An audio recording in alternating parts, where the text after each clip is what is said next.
Salut à tous et bienvenue dans la brève d'atelier numéro 5. Donc je vais bien sûr vous parler de matériel aujourd'hui, comme d'habitude dans ces petites brèves.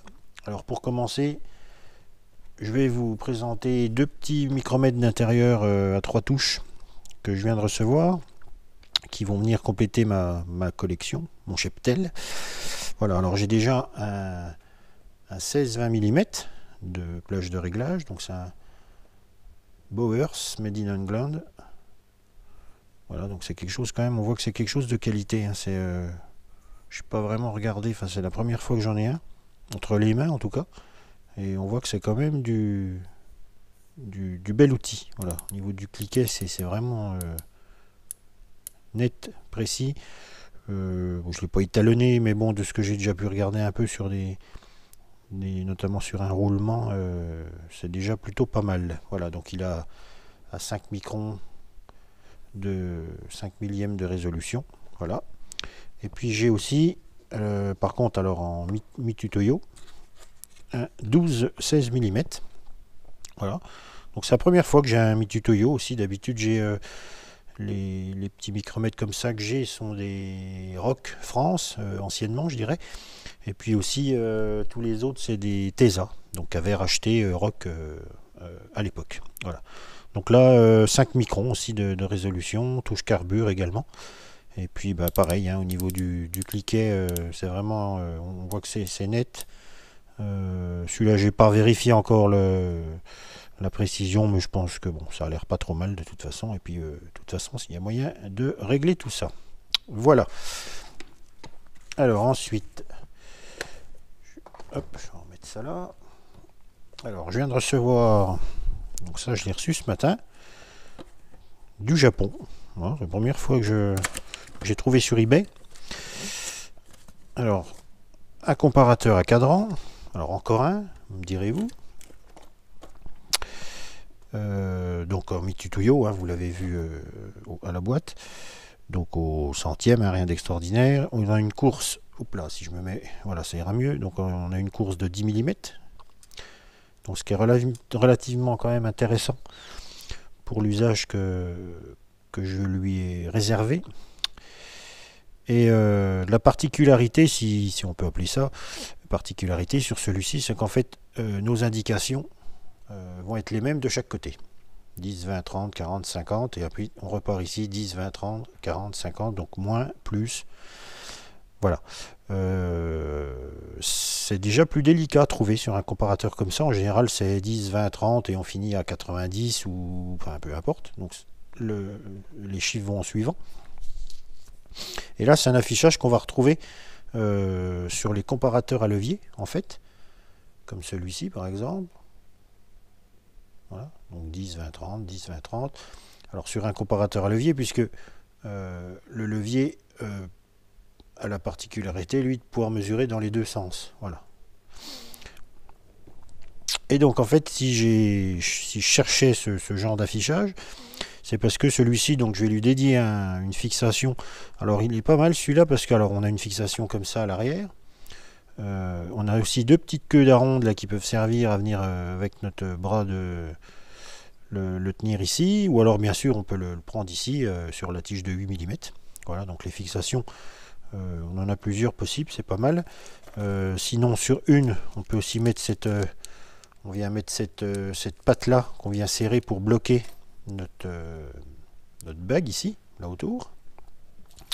Et puis les petites touches, enfin c'est pas des touches, mais les petits plastiques là, on vient les clipser sur cette bague et on peut les déplacer quand on veut une plage de réglage entre 10 et 10 par exemple, pour savoir où on va. Voilà, on vient mettre ça là-dessus. Donc oui, c'est tout neuf, j'ai encore pas monté.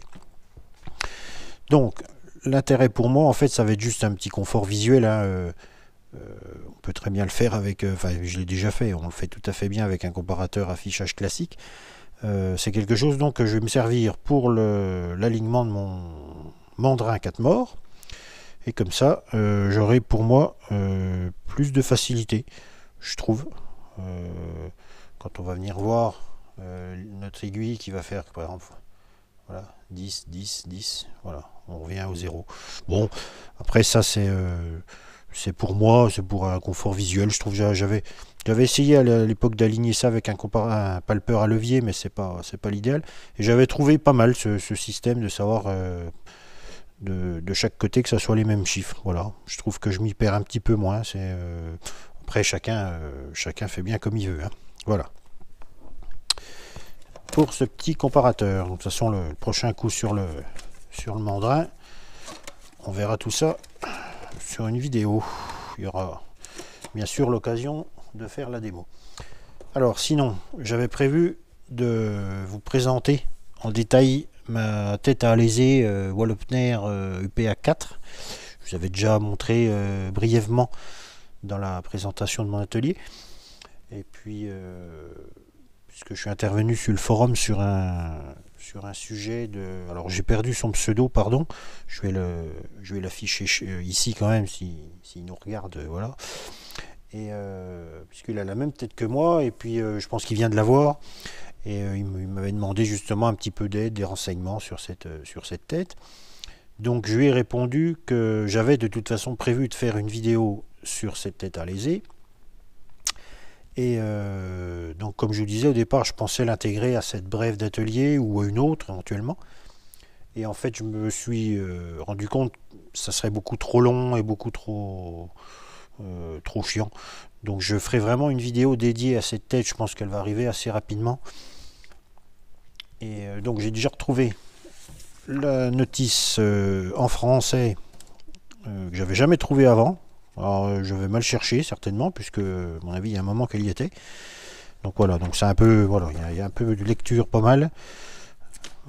Voilà, il y a tout ce qu'il faut, il y avoir les plans aussi, voilà, on a un plan, donc là on a l'UP, ça doit être l'UPA 6 là, mais enfin bon, sur le principe, on est à peu près sur la même chose. Voilà, donc de toute façon je vous ferai une vidéo prochainement de présentation et puis de mise en situation. Je ferai un alésage aléatoire, on s'en fout, mais ça sera juste pour voir le fonctionnement de ces têtes à aléser. Sinon, j'ai récupéré un petit étau de perçage, enfin de perceuse, dans un vieux bâtiment chez moi. En fait, j'en cherchais un depuis un moment, puis en fait j'en avais un pratiquement sous les yeux, comme quoi des fois on cherche bien loin des choses qu'on a à côté de nous. Mais bon. Donc voilà, donc c'est un petit étau. Alors il manque une petite bétaire, là ça rien de bien grave. Bon, il est à nettoyer, peut-être je lui ferai peut-être une petite peinture ou un petit coup de vernis, on va voir. Je vais déjà le décaper comme il faut, parce que là il est tout sale. Il n'y a pas de jeu dans le mort mobile, quasiment pas. Enfin le jeu fonctionnel en tout cas. Il y a juste deux petits trous là ici, rien de bien catastrophique, hein. De toute façon c'est quelque chose moi je l'ai toujours vu à la maison, donc c'est quelque chose qui a quand même pas mal d'années, mais qui fonctionne. Voilà, donc je vais vous mettre je vous mets la photo de ma petite Sideric SP610. Donc comme ça, je le mettrai dessus. Voilà, et ça suffira bien. De toute façon, vous voyez bien qu'avec la taille de cette perceuse là, je ne vais pas percer de l'IPN ou un bout de rail de chemin de fer. Voilà. Alors ensuite, j'ai eu récemment, enfin il y a déjà quelques temps, j'avais des petits soucis avec ma visu que j'avais installée sur ma fraiseuse l'année dernière, je crois, de mémoire. C'est pas si vieux. J'avais des petits soucis d'affichage sur la console ou les règles. J'avais l'impression qu'elles n'indiquaient plus rien à la console au niveau des déplacements. Alors j'avais changé les règles de prise pour voir, ça changeait rien au problème à la fin. Après j'avais on va dire un bug, l'affichage restait bloqué, ou alors j'avais des chiffres bizarres, enfin des chiffres pas complets même, comme s'il manquait des cristaux liquides, vous voyez.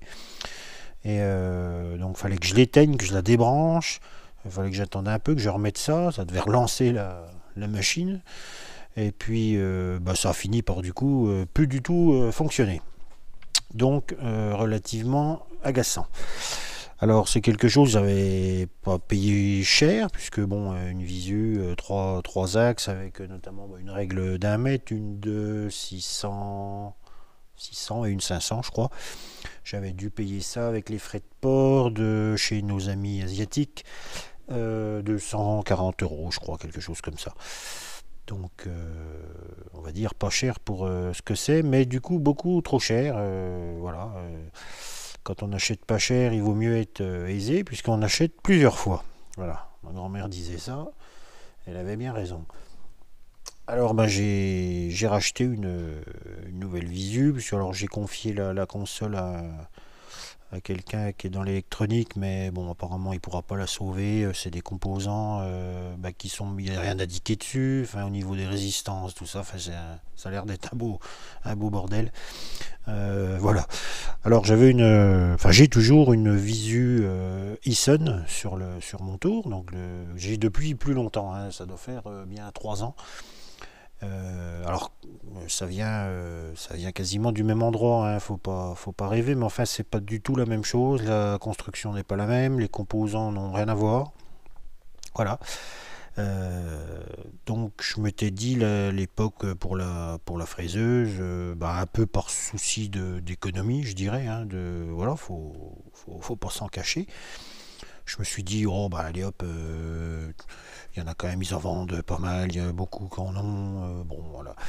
Alors, j'ai peut-être pas aussi eu de chance tellement, hein. Peut-être que chez certains, ce genre de choses fonctionne toujours depuis des années. Mais enfin, voilà le résultat. Donc, bah voilà, j'aurais mieux fait à l'époque d'investir directement, bah, à la limite, dans une Ison comme sur le tour. Et puis voilà, j'aurais gagné 240 ou 250 ou 230 euros, je sais plus, mais enfin, voilà. Donc je vais vous présenter la console rapidement. Alors au niveau des règles, rien de spécial, si ce n'est que les règles que j'avais ne sont pas compatibles avec la console Essen. Voilà. Donc j'en étais pas sûr. Enfin, de toute façon, fallait que je la prenne au détail. Donc dans tous les cas, j'aurais pas pu commander l'ensemble, mais bon, j'ai déjà commandé ma console pour vérifier. Euh, Puisque j'avais testé des règles sur mon tour et ça fonctionnait bizarrement, mais voilà, ça fonctionnait pas sur la fraiseuse. Donc du coup, bah, j'ai racheté des règles Eson, ça doit être les GS 10 ou 30, je sais plus. Je vous dirai ça. Et donc à longueur égale, alors elles sont un peu plus longues. Bon, il y en a une, je crois que je me suis trompé parce que j'ai rajouté 50 mm, donc je refais un support. Bon, c'est pas très grave. Il y a la place pour le mettre, c'est pas un souci. Vaut mieux à la limite un petit peu plus long que trop court. Voilà. Donc je vais vous présenter la console rapidement. Juste vite fait. Donc voilà, c'est celle qui est sur le tour. Vous l'avez déjà vu sur certaines vidéos. Donc voilà, de marque Eason. Donc c'est le S8A. Voilà, donc deux axes, un XY.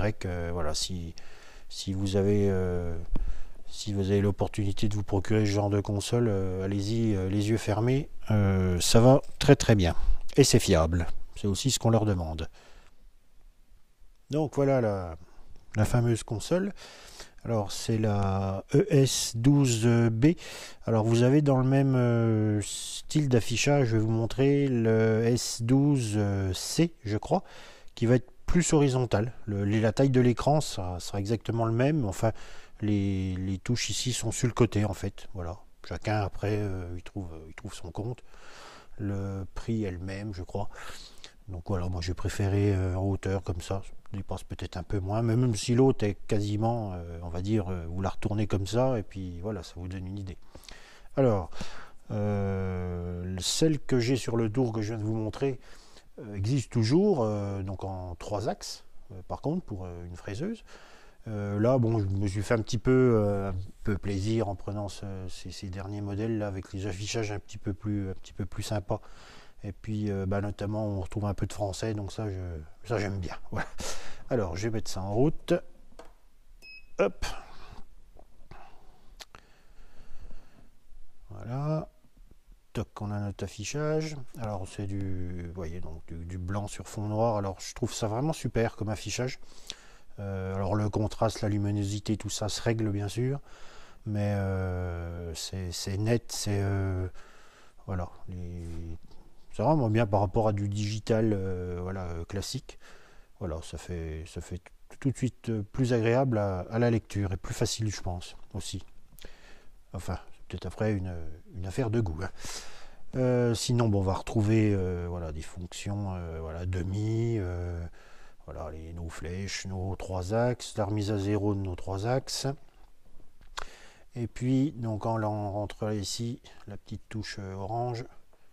Donc, on a de la nouveauté là qui s'affiche. Alors, on a le mode calculatrice sur rayon, différents points 0, je crois. Là, des trous sur une ligne droite, sur une ligne droite en angle, sur un axe. La fameuse fonction PCD que je vous avais expliqué sur la vidéo de mon plateau du mandrin. Donc par exemple, si je rappuie là, hop, alors on voit tout de suite, c'est plus sympa. Donc trou circonférence. Voilà, donc il nous demande bien sûr le centre. Alors si on est au centre, on met nos axes à 0.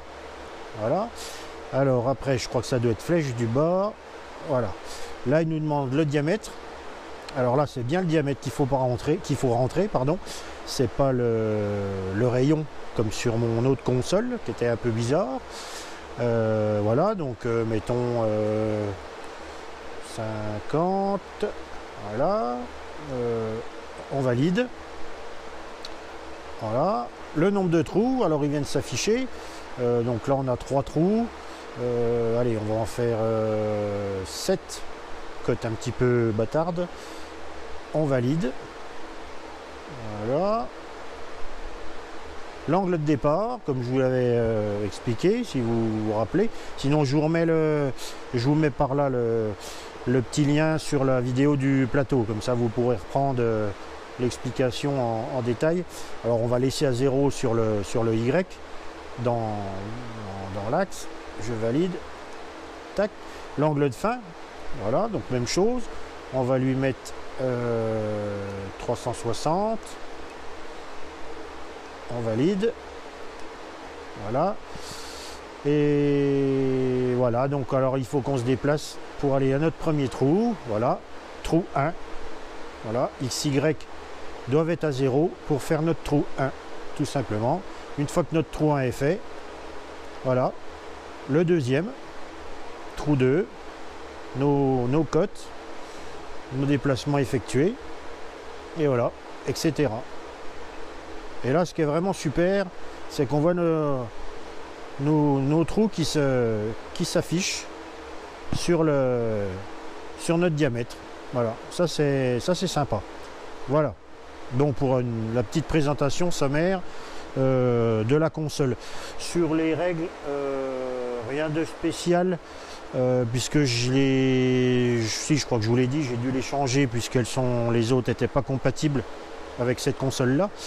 Bon, ce qu'on va retrouver aussi de différent, c'est que chez Essonne, on a des prises métalliques, voilà, complètement métalliques, alors que sur les autres, voilà, c'est un vulgaire plastique. Voilà, bon, elle tient, hein, mais on voit que c'est quand même c'est léger, même au niveau du fil. Voilà, là on a de l'Essonne. Vous voyez que ça n'a rien à voir au niveau solidité. Voilà, donc pour cette petite brève numéro 5 qui va arriver au bout, puisque bon, bah, dans brève d'atelier il y a brève, donc il ne faut pas que ça dure 2 heures non plus. Donc voilà. Alors l'outil à trépaner était un petit peu en stand-by, bon du coup aussi à cause de ma visu, tout ça, je voulais absolument terminer ça avant de continuer. J'ai déjà commencé la vidéo, notamment sur l'alignement dans l'étau sur la fraiseuse. Donc il faudra que je le reprenne puisqu'il a fallu que je l'enlève, puisque j'ai eu d'autres choses à faire depuis. Donc mais j'ai déjà une bonne partie de la vidéo qui est faite. Et puis voilà, donc je vous dis très vite pour une prochaine vidéo. Je vais encore une fois de plus remercier tous les abonnés, tous les nouveaux abonnés, tous vos commentaires. Je suis vraiment content, ça fait plaisir. Ça nous encourage de continuer. Vous n'oubliez pas le petit pouce bleu, là, le j'aime. Voilà, plus on en a, plus on est content. Donc voilà, n'hésitez pas à le faire, hein, ça vous coûte rien. Et puis voilà, vous pouvez partager aussi les vidéos. Alors j'ai fait une page Facebook aussi. Alors là j'ai encore j'ai encore pas vraiment, elle fonctionne encore pas très bien, mais bon, je vais remettre dessus des vidéos.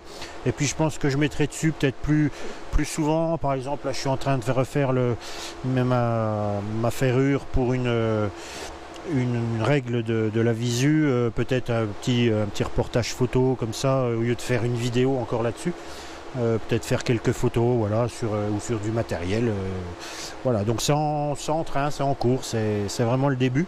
Donc si vous voulez aller mettre aussi un petit j'aime sur la page, elle est indiquée au-dessus de la vidéo, enfin de ma page YouTube. Donc n'hésitez pas, allez-y, ça me fera plaisir, et puis comme ça me motivera à la faire vivre. Voilà, donc je vous dis à très vite dans une prochaine vidéo. Au revoir.